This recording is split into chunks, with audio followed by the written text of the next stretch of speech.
Hello student, मैं आशा सिंघल आपको BEd first year का पेपर ईपीसी सेकंड यानी नाट्य एवं कला का एक महत्वपूर्ण टॉपिक लय एवं ताल के बारे में बता रही हूँ, जो एग्जाम की दृष्टि से काफ़ी इम्पोर्टेंट है।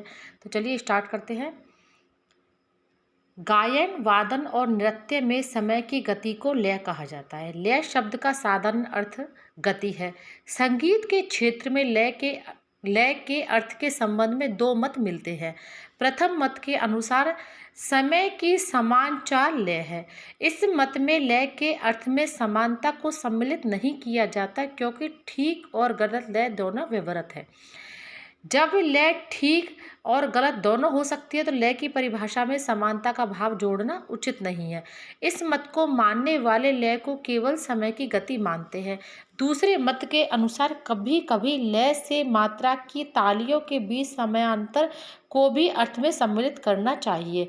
मुख्य लय 3 प्रकार की होती है: विलंबित, मध्य एवं द्रुत। अब देखते हैं इनके बारे में। फर्स्ट है विलंबित लय।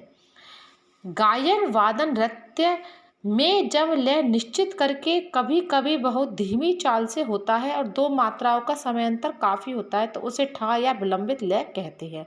गायन में बड़े ख्याल, ध्रुपद, धमार आदि में सितार, सरोद की मसीद खानी गतों में विलंबित लय दिखाई देती है। दूसरी है मध्य लय।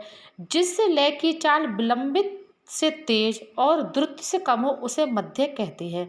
इस गति में छोटे ख्याल व रसखानी गते आदि आरंभ किए जाते हैं। फिर तीसरी है द्रुत लय। जिस लय की चाल विलंबित लय से चौगुनी या मध्य लय से दुगनी हो, वह द्रुत लय कहलाती है। छोटे ख्याल, तराने, रचखानी इसी में समाप्त किए जाते हैं। इस लय में 2 मात्राओं के बीच का समयांतर अत्यंत कम होता है। अब देखते हैं हम ताल।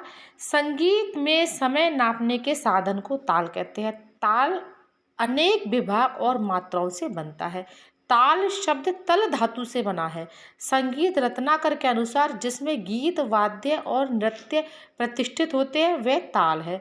प्रतिष्ठा का अर्थ है व्यवस्थित करना, आधार देना या स्थिरता प्रदान करना।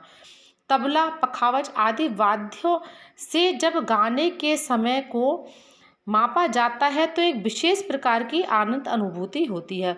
वास्तव में ताल संगीत का प्राण है।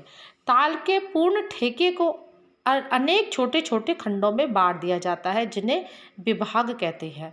ये विभाग अधिकतर 2, 3, 4, 5 मात्राओं से बने होते हैं।